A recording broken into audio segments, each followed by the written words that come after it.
Good evening, and it's another night of celebrating women. Um, for those who don't know, every night we try and interview a phenomenal woman in their own space and in their own phase of their life. And tonight we are tackling mental health. A lot of the times it's the last thing we think about. It's the last thing it's like the kids, it's our husbands, it's Amo, and it's the dog, and the chicken, and everyone else. And then we come to the point of exhaustion. We're like, oh, I need to look after myself. So today we have a lovely lady called Thalea. Ek het reg gesê? Okay, dankie Jesus. Okay. So Thalea, she will be um, talking with us about mental health. She also has a business in this space. So she's going to give us a little bit of tips and tricks that, you know, you can use on those times you just need a little bit of a reboost.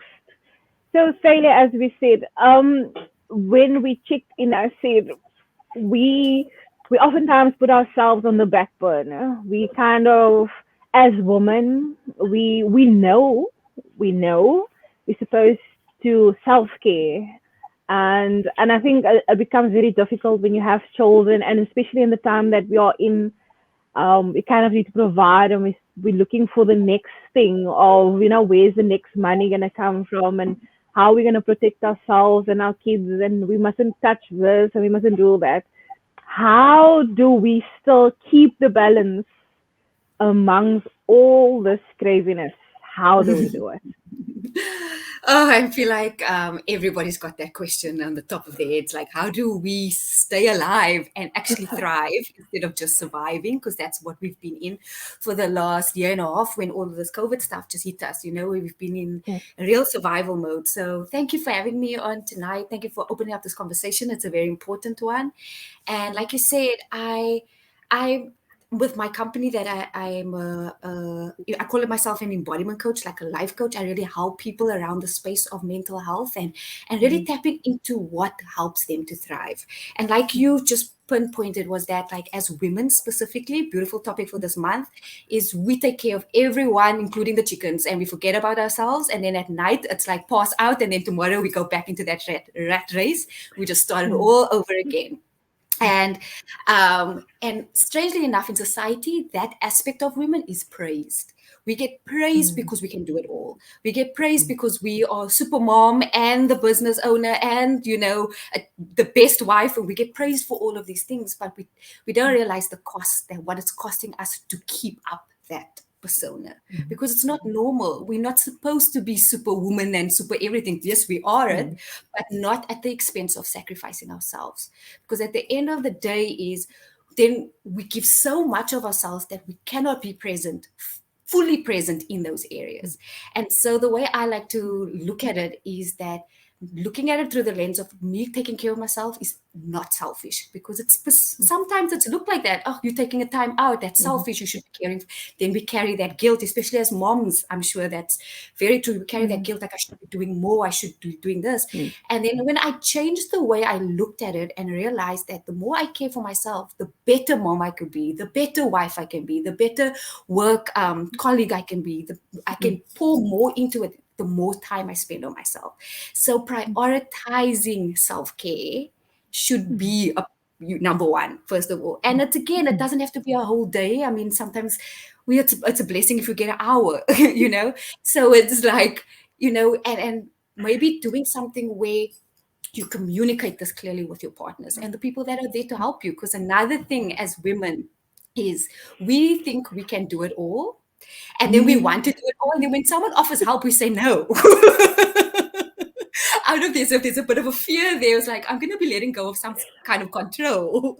But Mhm. actually, people work together, we can make this easier for each other. So Mhm. I would say, to help a household, if we're talking about a household, maybe a mom, you have a husband, you have some kids, maybe having a sit down and talking about different chores and bringing the kids involved when they can, if they're of the age, and sharing and just developing a structure that works for your family. Again, not looking at what other people are doing, focus on what's going to work for you specifically. Where do you need help? Maybe you can get up an hour earlier to just pour into yourself, because that's going to be, my hour I get for myself before everybody else wants a piece of me. And in the end of the night, you want to give that time to yourself, but there's absolutely nothing left to give.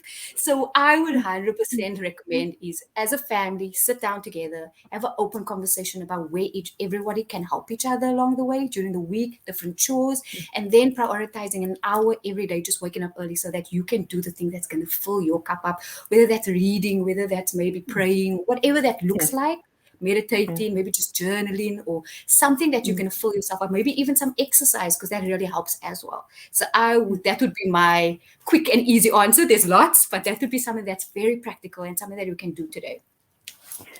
Yeah, I like what you said. I agree with what you said. But I also feel, and maybe I will ask that question after this.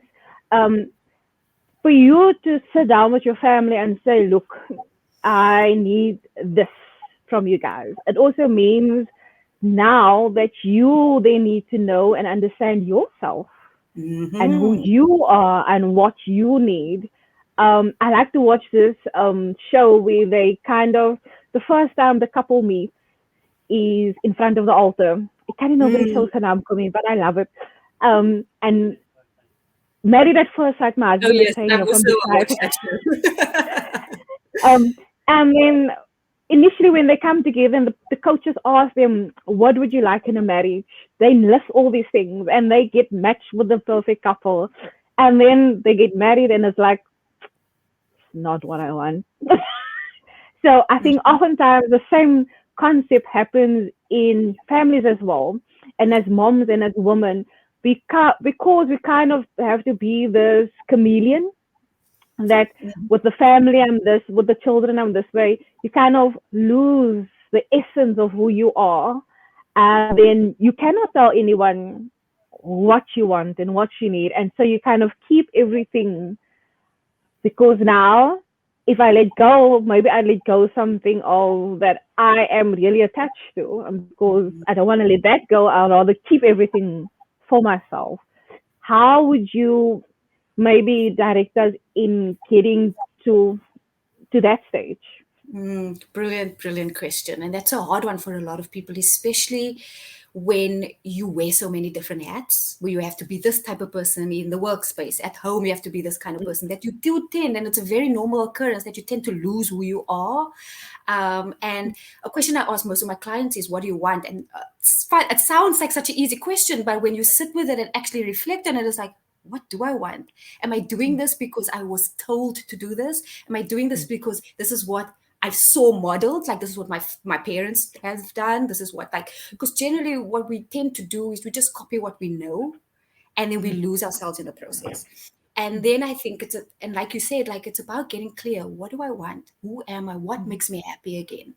And then really is getting clear and getting honest with yourself, which is sometimes the hard thing, because it's like we're so busy, but we thrive off keeping ourselves busy, so we don't sit with the hard questions and asking ourselves actually what we want, and then we want to blame everybody else for not making us happy. We're like, okay, So it's again getting clear and honest with yourself. So I would say sitting down and asking yourself, what is going to make my life easier? Say if talking about family, Monday to Friday, what will make my life easier? What do I enjoy doing? Another thing, a lot of women who are so busy put on the back burner, we don't think that it's okay to have fun. Like, we need to incorporate that sense of fun back into it, and a sense of play back into it. As we know now, like, the world we're living in right now, it's so scary. There's so much fear. And every moment we have on this earth should be celebrated and should be guaranteed, because we know, as we can see, we don't know what tomorrow holds. And that's something that we say just so easily, but we don't put into action. And I think when you start to get clear with who you are firstly, and what you enjoy and what you like, and not feeling guilty for asking yourself those questions, and then Mhm. incorporating those little things into your everyday, like having more fun with your family, turning chores into something that's fun instead of, oh, somebody didn't wash the dishes again, and then you get angry and then resentful because the dishes are still standing there, I'm sure we Mhm. all, most of us working at home now, like, it can get a lot. But when we can really just be honest, okay, this is something that I enjoy. Maybe it's painting, maybe it's going for a drive, maybe it's singing to silly songs, making silly TikTok videos with my child, whatever it may be. Maybe bringing in more of that aspect into it versus the anger and the resentment and the frustration, because we're just adding more onto that. And it sounds easy again, but it's something that's not, because you have Mhm. to get Mhm. honest with yourself. What do I like? What do I want? And what's not working? Because we Yeah. tend to just keep doing the same thing over and over and over. And until we can get that honest and pinpoint all the things that's not working and take responsibility for it, another key word, and show up and say, like, oh, I'm dropping the ball here. I want to take responsibility for this, but I need your help. Not the, you need to do this, it's your fault. And change in a conversation where it's like, let's do this together. Because ultimately, if you think about it, we all want the same thing, but each person has a different perspective, a different view, and then we tend to knock heads because nobody's listening. And when we Yeah. can understand that we all want a happy home, we all want food on the table at the end of the day, but maybe mom is busy and she's just really tired, and dad sees that and dad's like, okay, cool, I'm gonna make supper today. That doesn't always happen, but like certain moments where one can help the other, where I can support the kids today. And so it's just, again, clear, honest communication, not blaming, taking responsibility, and then learn and working and knowing that it's a process. It's not going to be like, okay, cool, I had this conversation today and then tomorrow everything is rainbows and butterflies. It's a process, and being kind to yourself on that journey, taking responsibility where you need to, and then trying your best along the way. Yeah, and yeah. Okay, we have a comment that says powerful stuff, love it. And she also says, oh, let's say B, this lady is brilliant, 100%. Thank you, Now, thank you. I agree. So, ik stem samen na, ja, 100%. Yes, I do agree. How do you get rid of the guilt, right? Mm, So, how do you get rid of, now I think a lot of women, we kind of know you're not a washing person or a dishes person or mm, a making food person. That's mm, me. You kind mm, of know who you are. Um, and then yes, you do get the hand of, and I'm talking from experience here. When I was a new mom, everyone wanted to help me, but I also understood this thing of women are supposed to do everything for their child because hoe sê hulle in die ou tyd, sy het geleef mhm, vir die kind en so nou moet sy mos um, nou moet jy kyk, nou moet jy lê in hy bed toe, jy must be there. So you kind of also, you hear this other part of, you must be kind to yourself, you must take a breather, and you must do all of these things. But then there's this other part that also says you are a woman now, you are a mother, more things are expected of us. And so I wouldn't let my child go. I was of that people that was like, oh, ek is tired, someone please come and save me and be here with my child. And mm, then my mom comes or my mother-in-law comes, kom laat ons die kind hou. Nee, is fine, ek sal dit alleen doen. No? It's cool, mm, I got this. How do you mm. get rid of the guilt? Because it almost feels like if you let something go, that banner, that label of motherhood, it drops like a level. It's like a five-star hotel has now become a three-star hotel because Yeah. you outsourced some of these help. Mm. And I think that's such a powerful question as well, because a lot of women, especially young moms, I'm not a mom now, but I can just, from the women that I have coached and from just observing women, it's like as soon as you become a mom, you lose yourself. And it's just, I just have to serve, and I have to serve, and I have to give, and I have to give. And that's beautiful in itself.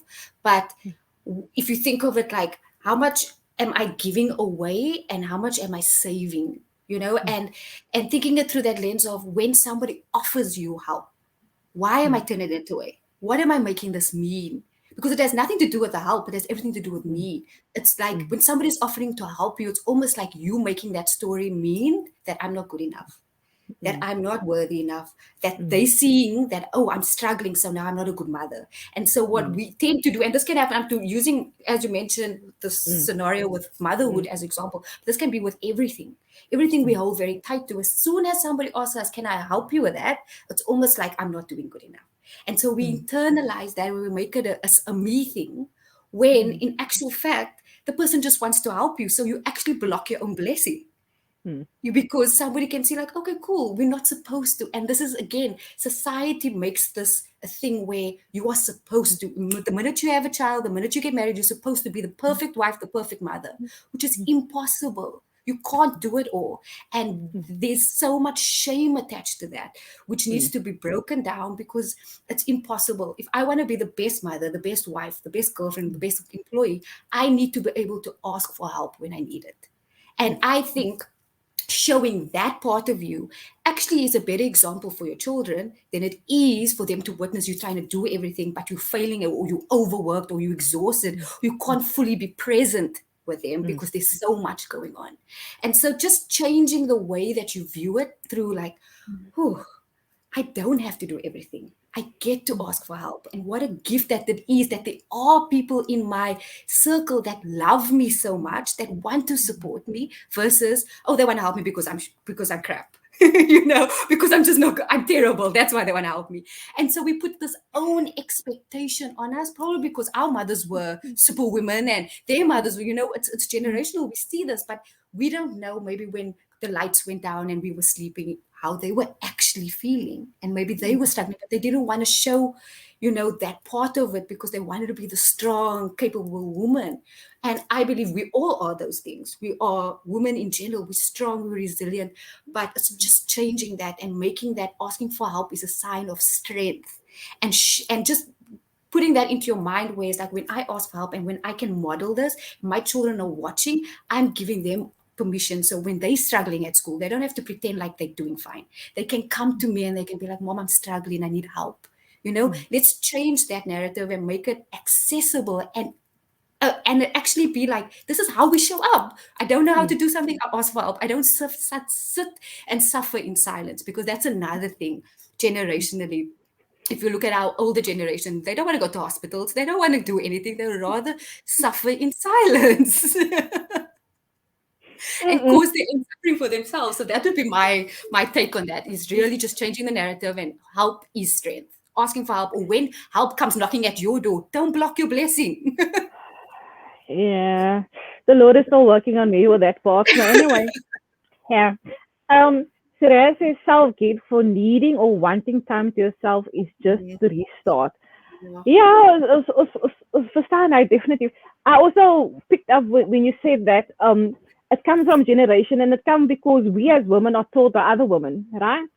So ik het altijd my oma, ik was een oma's kind, so Hmm. living with my grandma, you always like heard like if like a child or a girl had a child and but she's never with a child, it's always a mom or a grandmother. It's like a sin. So it was placed in your head like, look here, if you have a child, you automatically become a donkey. You don't. You have to everything they pack on you. You need to carry. You need to travel through the desert with little water, but you will make it because people will talk about you and how you do not stand with your child or play with your child or give your child the best. I mean, there's a label there, and a lot of times we don't want to become that label, so we would rather not invest in ourselves. And I like the fact that you said that we need to kind of think, because the minute you said that, I was like, okay, so you can't expect a savings account if you didn't put money in there. Yep, And exactly. so you cannot expect for you to live your best life if you didn't invest in yourself. So when you're Hmm. tired and you're miserable and you're all of those things, part of it is circumstances and nature and all of those things, but a lot of it is you, and a lot of it is what you are not putting in and investing in your bank account. So het is goed om geld weg te zetten. We're good at putting away our finances and thinking about our future financially, but Mm-hmm. not for ourselves. And we need to kind of think about, like, every time I put 100 away for in 5 years' time, I need to put a 10 minutes away for myself, almost similar, Yeah. similar thing.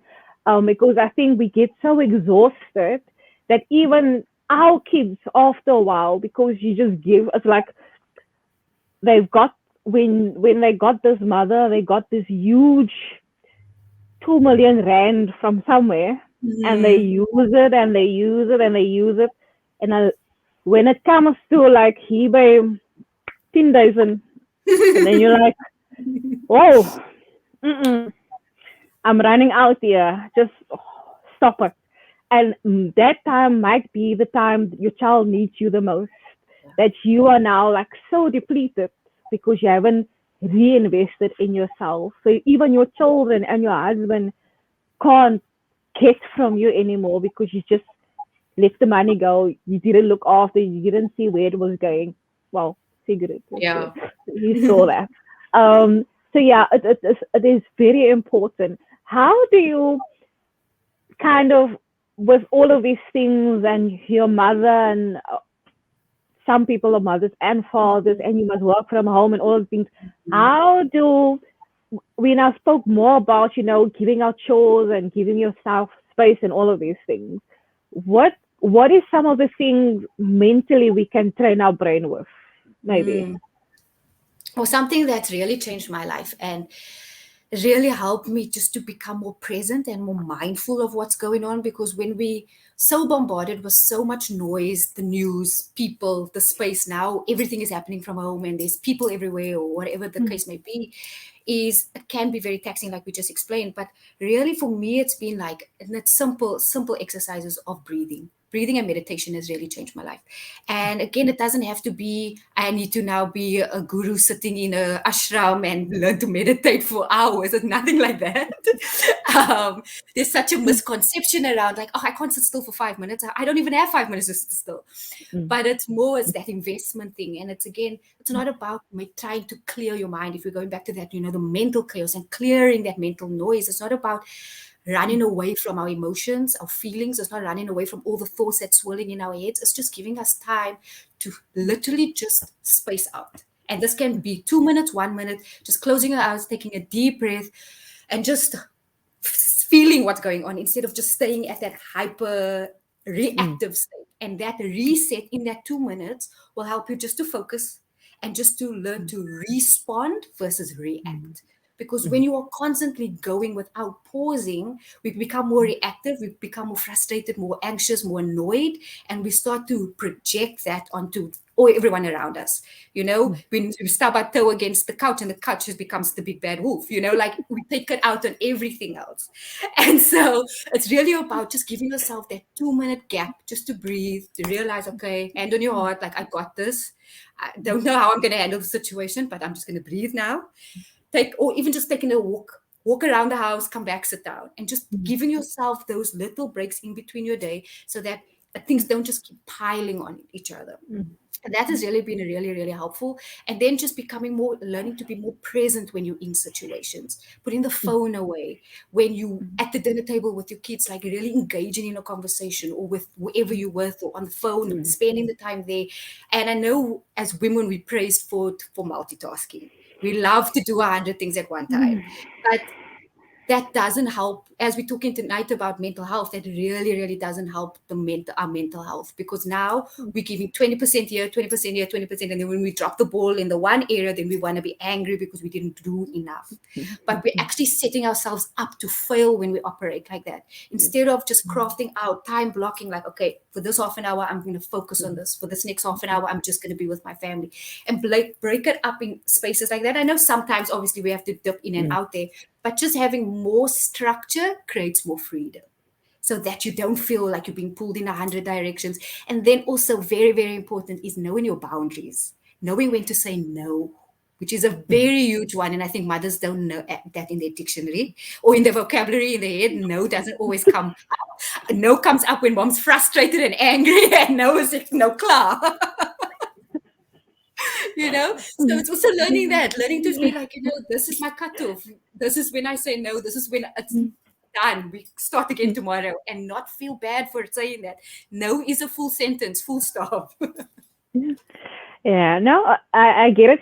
Because my husband also always tells me I'm good at categorizing things. So before I got very overwhelmed with a lot of things because all of these things kind of like intertwine, like wool intertwined together. And then after a while, I kind of, because we have these many hats, I kind of like, look, when I'm with my kids, this is where I am at. And then sometimes you have to jump a few times because like you with your kids, but then something business wise come up and then with that. But I think what helped me at the end was to include my kids, like you said, Mm, in everything. And so in the beginning of August, when we started this thing, I was like, look, mommy is going to have to work throughout the month of August, every night between 8 and I would need your guys' help to get through this. And so they've been brilliant at that. We've also, when it comes to emotion, a lot of time we teach them, but we kind of remain the superheroes. And there was a time that I was like, just, you're going to have to see me also break down, also that I cannot possibly handle everything on my plate. And so I would ask them, look, mommy now needs 10 minutes. I'm not feeling well. I'm not feeling too good. I just need 10 minutes of space where I can just be. You guys can play. And I find that kids actually, once they get into this, you know, respecting of each other's boundaries, they kind of just move through it very naturally. Um, and then they also, okay, like for this instant today, this morning, my husband received some bad news of his best friend passing away. And so that was like a 8:15 this morning. We need to get done for church. mm, I got up. I told him, look, this is the situation. We might be late for church, but this is what happened.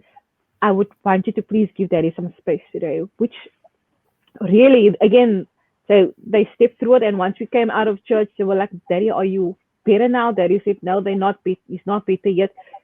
But because they were so included into this whole thing, it made a nice um, almost like a surreal space for everyone to have their own emotion and their own space and stand their own ground on whatever might be. And I think just coming to this spot with COVID, there's a lot of death. We kind of mm. we were always afraid of death. Yeah. But now these days it's become overwhelming where you don't know. You want to remain positive at times, but just everything around COVID has made you like, I don't know, how do we process what is happening right now? Thank you so much for sharing that. I just want to send my condolences to your family right now. And I just want to acknowledge you for the way that you handled that situation, because that was such a beautiful example of communication and getting clear and asking for what you want. And especially kids at such a young age, including them, because this is real life. And oftentimes, as parents, we want to protect our kids so much that we block them off from reality. And in the time when they go out in the big bad world, whatever, they don't know how to cope. And so, including these conversations and making it a safe space in your home to be like, this is real, this is happening, and this is how we're going to deal with it, and express yourself. So, so important. And I feel like it's in colored communities predominantly, because I've seen this in my families, communication isn't a thing, or open, honest communication isn't a thing. Things get swept under the rug, people shout and they carry on, and then we sweep things under the rug, and in 10 years down the line, bring that old stuff up, and it just becomes this really, really horrible cycle that just keeps going and going and going. And when I started my business, this was something that I wanted to really made it a very big key component of why I started my business and why I do what I do, is to create a safe space where people can just feel and be, and without fully feeling every emotion that's going on. Whatever, you will always be trying to prove yourself to somebody else, loving for validation and afraid of your emotions. And so now going into this idea of this grief and this fear that is literally, on our doorsteps. It's everywhere. We hear it on the news. Some in every single conversation I've had since COVID started, somebody's mentioned somebody that's died, somebody you know somebody, and it can get so draining and overwhelming, and I'm like, what's the point of life? And in those moments, I feel like the best way, there's many ways to grieve, and there's people, I feel like with grieving processes in general, like it's never something that you get over, but it's something that you learn to grow with, and it evolves. And so it's understanding that people grieve differently. There's different layers to grieving, but it's being so open and providing a safe space that whatever emotion comes up, you allow to express it. So today maybe you'll be fine, and then tomorrow there will be some kind of anger because why did this happen?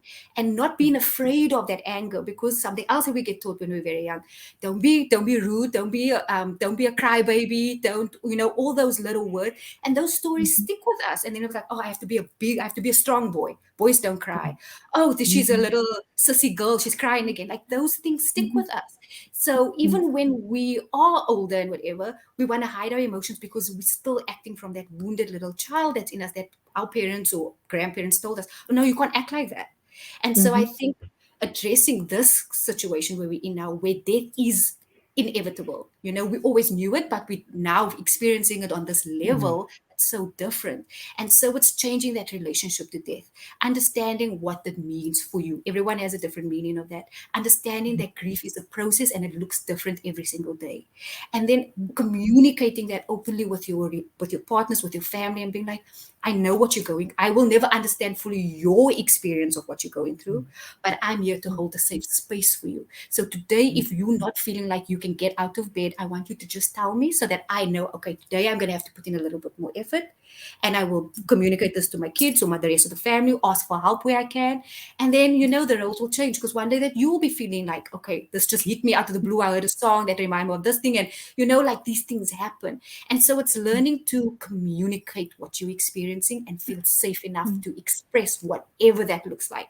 Another thing that I'm very passionate about, what I teach as well, is just allow, not being afraid of your emotions, whether that's happiness, whether it's sadness, whether it's anger, grief, whatever it is, and finding healthy ways to release it. So instead of shouting at someone, projecting your anger at someone, getting in a car, go for a drive and scream in your car. Take your pillow, hit the pillow on the girl, get a punching bag, punch. Like that energy just needs to be moved in through you in a healthy way versus suppressed. Keep it all locked up, and then one day, shame little Johnny drops a glass, and the world's World War Five. Because it's all that pent up emotion that we didn't release, and so we take it out on the dog, the car, the cat, and it's unfair because it's not their fault. And so it's just having open communications and teaching healthier ways to release emotions, and that's all that is. The more we feel, the more we can heal. So that's my little spin on all of that. I hope that was helpful. Lamie says, I could listen to this lady for hours. Absolutely amazing. I salute you. Ach man, jullie is so prachtig. So yes, I honestly agree with you. I think there's a lot of, and I think that is also part of what we're trying to do with, you know, bringing awareness. Even when we talk about bullying, before August, we used to have a Tuesday slot every Tuesday talking about bullying and how it affects. And what we've come to it is that a lot of times as adults now, we kind of point the fingers to our youth and we say, you are this way and you are so angry and you're so whatever. But where did they pick these things up? Is because of the things that we have done to them. Is because of our ways, and especially in our colored communities, how we raise our kids that has brought that up. Um, exactly, you mentioned it. Don't cry. So we hit our children when they show emotions. And so immediately we tell our kids emotions is wrong.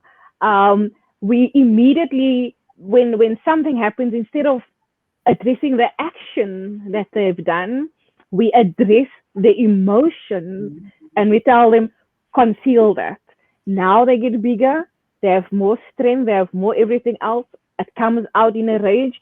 And now we say, it is you.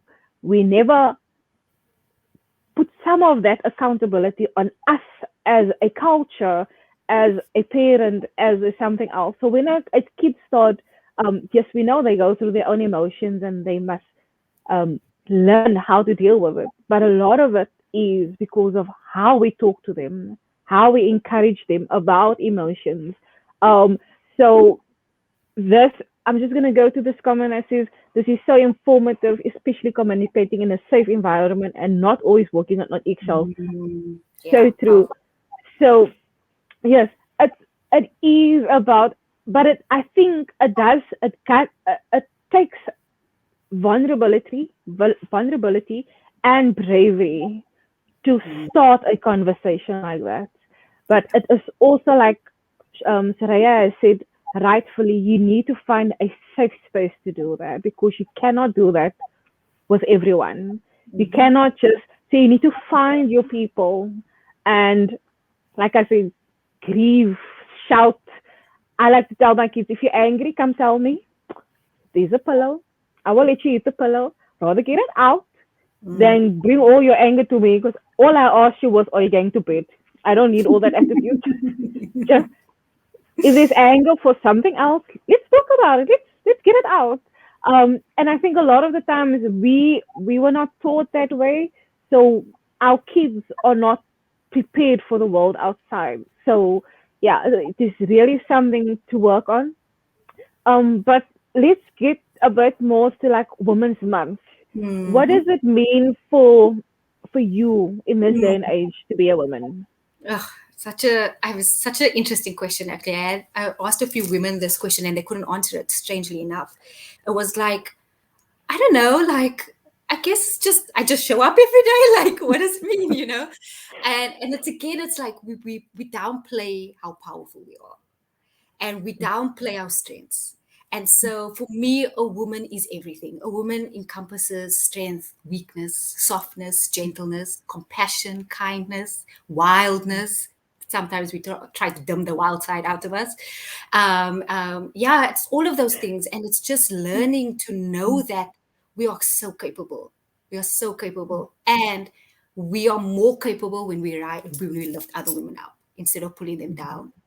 And I think for me, going on my journey of just like rediscovering who I am, not what the world told me I need to be, has really helped me to really strengthen my strengths and to speak up when I need to speak up versus being quiet or hide or shy away because this is not what a woman is supposed to do. So instead of living in the supposed to's, I'm a very radical opposite, and I'm like, I'm going to do what feels good to me. If it feels good for me to stand up for this, I'm going to speak.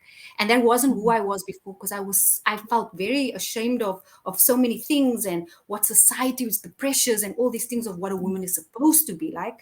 And then I realized that wasn't feeding me in any which way or form. That was making me angry and resentful, and just slowly starting to like those hard questions. What do I like? What lights my fire up? What is my gift that I can bring to the world? How can I show up in my strength, and how can I empower and respect others in the same way and just encourage others? And I think when you fully as a woman come into your own, you and share your story from so much love and conviction and share and in support and encourage, it gives so much more permission for other women to stand up and be like, you know what, I'm here with you. I've also been struggling with this, and I'm not perfect, but I've been pretending to be so perfect, and I've been wearing this mask, and I'm so tired. And it's like coming together in all of that, owning our vulnerabilities because that's our truest strength. That for me is, and I feel like as women, I'm not a mom yet, and the idea of the fact that we are creators of life, like if that doesn't encompass what a woman is, then I don't know. Like we are so powerful, we give life to this world, we are the ultimate creators. God gift us this, so we need to use that power and celebrate that, and not even be shy about our bodies. Like how many times we've been shy because we're not thin enough, or we don't have straight hair, or we don't look like this, or we don't look like that. And instead of just embracing everything that we've been given and celebrating that, no matter what it looks like, we get breath in our lungs, and that's a celebration. So it's all of that for me. I think oftentimes we view that part of like we give life as like we give life. Yeah, for sure. Yeah. But I mean, we give life. It's a Of miracle. everything, Mm. we are the person. I always think about like if I should be God. Now I'm very lazy. I do think because it must be done.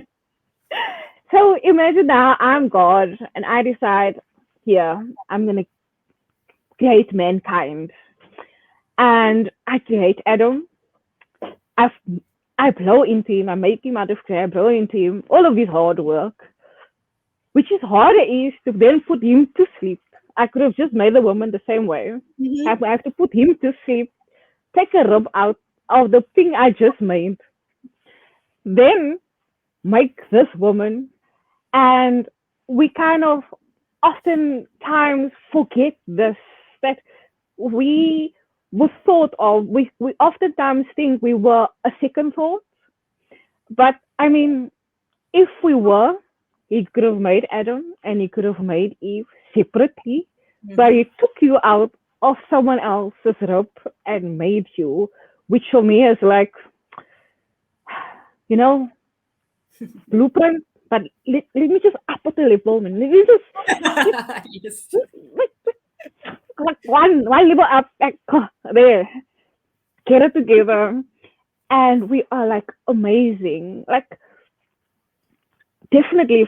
And from all of this, he could have just said, okay, every year there's going to be so many children. But he decided to make the woman carry a child to life. And we oftentimes just take that like for nothing. Yeah. And we don't die while giving birth. We're still here, this side of the world, then having to feed, make milk from inside out, give it to Exactly. the child, and then still keep sane. I mean, wonderful. Exactly. And We if are, you think of it on that level of the intricacy and the detail that was involved, like when I look in the mirror, why am I looking at, oh, I picked up some extra kilos. Oh, I don't have that. Like, we're so quick to pinpoint what's wrong with us. But when we just take it back to the fundamentals of like, my body can do that. I'm alive to do this. I get, it's just like it's mind blowing. And it's worthy of celebrating, and it's worthy of coming back and being like, you know what, I don't care what I look like, but I know who I am. And if I am strong in who I am and what my purpose is, and living in accordance to what sets my soul on fire, knowing that it's like God given and I'm here, why should I cry because I ate 2 packets of chips yesterday? Or, the silly things that we do, or like, I'm not healthy or whatever. It's just just flush like, it down with Coke. yeah, it's just like, you try your best every day. You do what you need to do. You look after yourself as best as possible. But like the one time you slip up as women, I know we all do this. One time we slip up, we'll always pinpoint what's wrong with us versus Yeah. what is good. And there's probably 10 times more things that we've done right that day, but we'll focus on the negative. And that really plays into, if we go back to the whole mental health thing, and it's like goes back to like, what do I believe about myself? If I can only look at what pinpoint what's bad and what I don't like about me, what am I truly believing about myself? And nobody else can do that for you. Nobody else is pointing fingers at you. You end up doing that, and that comes back to that radical responsibility piece. Like, I get to choose Yeah. how I want to show up. And again, like, and I'm so grateful that you've shared so much about like how you've been modeling to your kids, because the way we were brought up or the way we show up now is because we didn't have good examples. No disrespect to our parents, they did the best that they could with what they knew, but because we didn't know any better, so we go down that same road. And I feel like now with more awareness and more insight and more knowledge, we get to break those cycles and we get to change what women in society gets to look like. We can wear all the hats and we can choose not to at the same time, you know? Yeah. Yeah. Yeah, no, definitely. My mom used to say that she started living at the age of 40.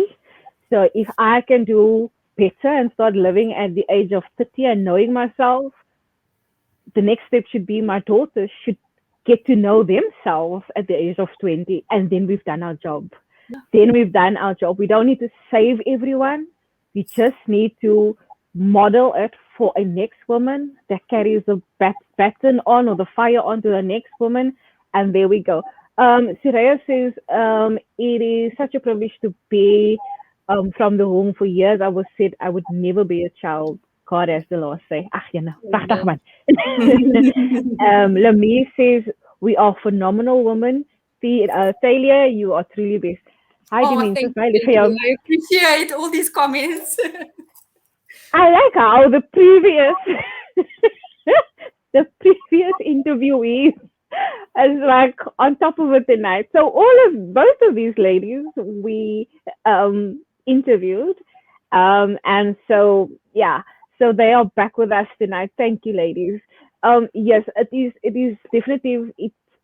There's a saying that says, once you know better, you do better, and it's definitely that we yeah we and I think the stigma we need to take away from this is that the same way almost we allow men to grow into becoming a man and a father and all of these things, because as a woman we allow a lot of things because it's like, yeah, maar ons het met baby dolls gespeel when we were younger, so we should know better. And so we kind of give them more scope to grow into these roles. But when it comes to us, it's like, you are supposed to know. You're supposed to do what's right. Your mommy told you what to do. And yet, different. It's like giving birth. It's the same, but it's different every time.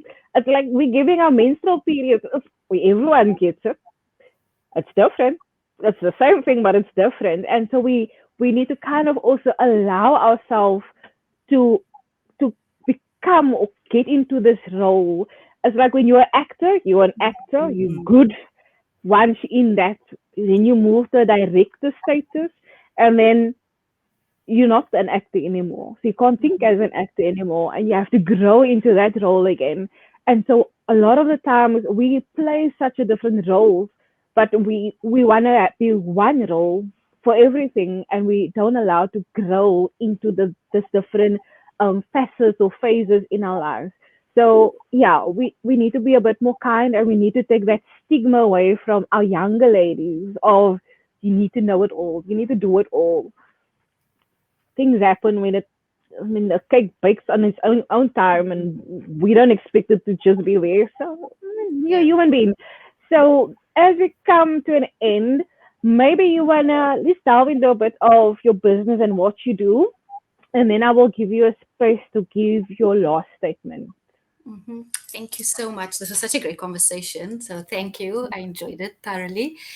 So what I do, I have a business called Hersunkissedsoul Coaching, which is a coaching business predominantly for women. I help women who struggle with anxiety, with stress, emotional eating, or body shame to really find fulfillment in themselves, and to really just know themselves so much that they are equipped with a real fulfilling life. Because what I found out and why I got into this was I lived abroad for about 6 years. I moved back last year. And on my journey of self-discovery and traveling and working abroad, I found so many different aspects of myself, but the most important part was actually me. And so picking up all these different pieces and figuring out what I like, what I don't like, what's working, what's not working, and then actually realizing that I was running away from a lot of trauma that was here. And so it's so easy for us to numb out and run away and think that someone is going to save us, something is going to save us, and all those stories that we tell ourselves. And actually, you're the only one that can. And so coming back and facing the hard truths, facing the traumas, sitting with it, feeling again, allowing myself to feel again, that has really shaped my life into what I do now. And now I provide that same safe space, and I guide women to find themselves again, to feel those hard things, feel those emotions that we were shamed for, as we spoke about in today's call. And so that's my nutshell. And my strongest pillar of my business is that safe space. I said, like, even if we sit in a call for an hour and you can't articulate any words, but you just need to cry for that hour, like, this is that safe space to do that. Because as women, like you said, like, we wear all these hats and whatever, we just don't know where to go to actually feel. And so that's why I created my program, which is a 4-month program. And then that's how that all started. You can find me on Facebook as well as Instagram at Hersunkissedsoul. And I'd love to connect with anyone who's interested. I also do workshops, and I'm bringing my wellness aspect into the corporate space as well, because I know that it's so necessary, especially in now living in the digital world, and real communication is another strong point of mine. So really conscious communicating, learning how to communicate honestly, and where both parties win. So it's like conflict management. Everyone wants to run away, but we actually all just need to face what's happening and listen more. So that's me in a nutshell. I really really, really love this work that I'm doing because I see how powerful it is. And it's just like you said, that when you give yourself opportunity to invest in yourself, give yourself the time and the space to sow into yourself, you're not only, it's not selfish, because what you're doing for you is growing in your communities. So as you change and you shift in your environment, your family changes, your work environment changes, everything around you starts to blossom when you truly invest in yourself. So that's how I love to look at it, and it's really, really empowering space to be in. So yeah. Yes, Zenobia Chilla. If ever you want someone to vent to or talk to or connect with, she is there. Her the link is will be on the space or on the comments even after the chat is finished. Um, just what you mentioned was that in your space you actually realized that a lot of times you were running away from trauma. And I also picked up, it's a lot about, like I said, it's a lot about how we train our kids. So I don't know if you remember that when you were smaller and you fell, they used to kiss your boo-boos, and then they used to say, hit the pavement because the pavement made you fall. And Mm. so that kind of becomes a part of your communication. So every time something happens, You it's not blame. my fault. It is that thing's fault. And so we often run away from our traumas. We get married because we think we can get away from it. We have children because we want to become or feel whole, right? Mhm. And a lot of time because we're in like gardening space and trying to teach the kids in the garden, you have the soil, you have the plant, both can live separately, right? Um, but and I think a lot of times we don't view our challenges as such that it is just the plant going into the soil and nutrients come from it. It doesn't mean there's no elements gonna be like the sun and the wind and all of these things, hail that is gonna come. Um, but that too combined the challenges with you going through things, you learn a lot of things about yourself, you develop, you grow. um Funny enough, today in today's service they said you don't go through challenges, you should grow through challenges, which Mhm. I thought like so nice. It just captures everything. And a lot of times we look at challenges differently, but we should start looking at as like this um thing that can shape you and grow you and nurture you only if you allow it to, obviously. Only if you allow it to. And so a lot of times we run away from our trauma, we get into different things because we think that is going to save us. But at the end, it's still you that needs to go through it and figure out what is going on. What am I supposed to learn here? So Lumise is again just saying fantastic. And Soraya is saying awesome business. One can Oh, only benefit and grow from this awesome stuff. So you have left us with a lot of food. I feel like we came to this function. We thought it was going to be like a you know, one serving. We got a whole buffet full of food. So how can you like this last piece of dessert? What is your last statement to Women for Women's Month? let me feel into this. This is powerful. um, don't underestimate your power. Don't don't stop playing. Stop dimming your own light. Really, really, I would say that, because we do that so often. We think somebody else is better than us. We can never compete with that. Like, you're actually just fighting with yourself. You're actually just competing with yourself. So stop looking at everyone around you and strengthen yourself. And you have everything that you have in you is necessary to come out. You have a gift, a beautiful one. You get to serve and you get to love on your community. And don't ever doubt that. And love on yourself first. Self love is equally as important. Yeah, né? Os mau ia for Thalea kry, want Thalea is baie with it. She's very deep.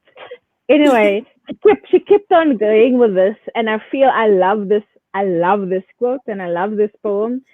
I loved it more when I start incorporating it into my own life. You know, when you love something, it Mm. speaks to you, but when you start incorporating it into your life, it becomes a different thing.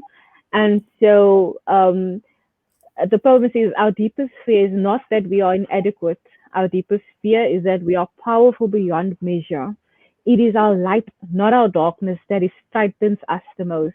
We ask ourselves, who am I to be brilliant, gorgeous, talented, fabulous? Actually, who are you not to be? You are a child of God. You playing small does not serve the world.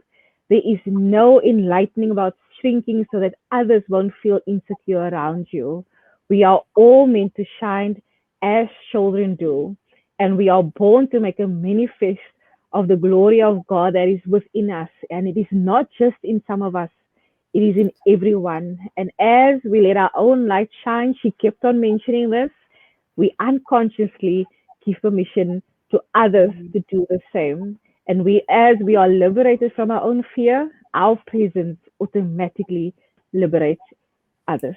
So, Thank you, Thalea, Ma. het voelt baie gegee. Yeah. Ek is dik. Ek is vol. Yeah, I'm rejuvenated. I am full of zest and zeal. I know my purpose. Sometimes you forget and you just need that people to come again and like, hey, know who you are, know who you are, you know who you are. And so you've done that for us today. A lot of times it's we think about mental health as this big thing. Like there's gonna be this halo around your head. You're just gonna be majestic and majesty and everything. And it's just in the small things. It's about loving yourself, seeing yourself, knowing yourself, accepting yourself, Mm. forgiving Oh, powerful stuff yourself, there. forgiving yourself, yeah, Mm. forgiving others. You know, I can do that. Forgiving yourself. Mm, Thalia hard gaan one. weer voort. Yes, she's gonna talk Give about. another speech on that one. We're gonna get her back again to just come and talk to us about forgiveness, forgiving ourselves, because I do think forgiveness and love same things, but you Mm. need to do the one in order to do the others. So again, Talia, thank you for giving us your time, precious thing on this earth today, giving us your time. And I see it's like a pearl of wisdom here. It's like of my husband is saying it's like a fountain of wisdom, but I feel like more it's like the pearls, the earrings, the bracelets, the ankle bracelet. Like I feel you've given us all. We are accessorized from head to toe. Now next time you must just come and give us a tiara and dan soos uitgestoot. Dan is We're pragtig wearing man, a you know? crown. We're wearing it.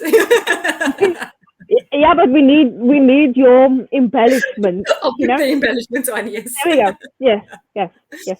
So that is gonna be next time. We are gonna definitely if you are keen for it, let you come back next time. And yeah, like I said, we came empty and we are leaving full. So thank you again. Thank you. Um, thank you for your time and thank you for just giving woman that has been with us throughout the chat, but then that will still listen just a space to be kind and accepting of who she is. So, for everyone who else has been watching, thank you again for doing this.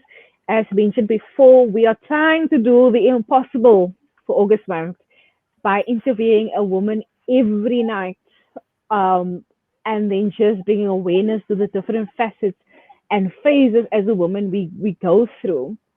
We understand it's Women's Month, and normally we concentrate a lot about gender-based violence and all of these things. But there's also times to shine light upon ourselves and just being kind to us. Failure is it's just rewind back and you will hear words. Um, so being kind to us and just giving us that space to allow us to be us. And so that is what we're trying to do through the month of August. So again, thank you again. Tomorrow night We might be on. Let's just but we are definitely back on Tuesday night, where we will talk to women that is in the disability or disabled space, and she will tell us how she has managed through that.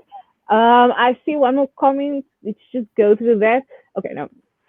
This next one that says, "Thank you, B, for the wonderful platform with Queen sharing their stories and advertising, advising and uplifting us." So yeah, ons is definitief. Thalea was with us last night. So yeah, you should, she's another keen ambassador for women. So definitely. So thank you again, guys. See you tomorrow night. Bye.